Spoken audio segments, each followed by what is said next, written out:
McManus leads Hampshire fight back.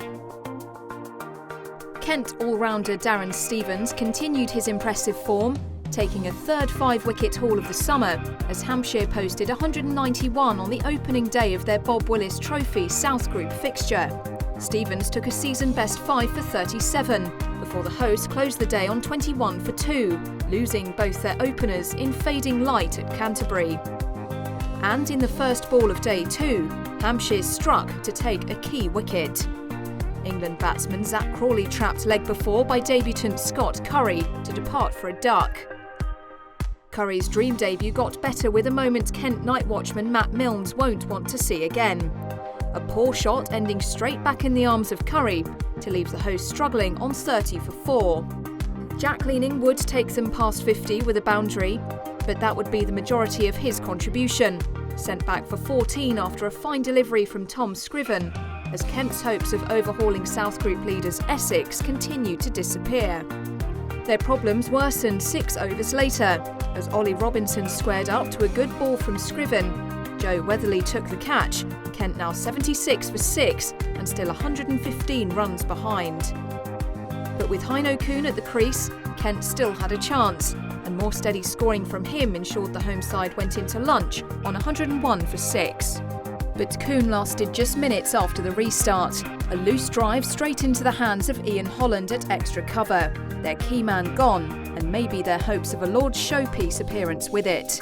There would be no Darren Stevens heroics with the bat for Kent either, as he edged Holland, which only just carried to Curry at gully.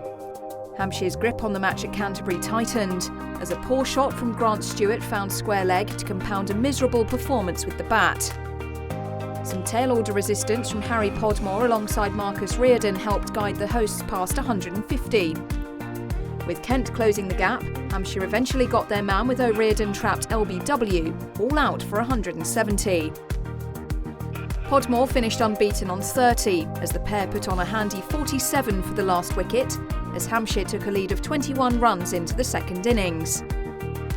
And Podmore's form continued in the field, as he followed up that 30 with an early wicket to trap Holland and leave Hampshire 6 for 1. The momentum shift continued, and it was Podmore again doing the damage.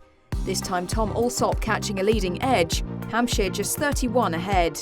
And just as the first innings, Stevens continued to be a thorn in Hampshire's side, as he dismissed captain Sam North East for just 2, as the visitors went into tea languishing on 13 for 3. The wickets continued to tumble at Canterbury, and Stevens had another wicket immediately after the resumption, as he bowled Felix Organ for a second ball duck.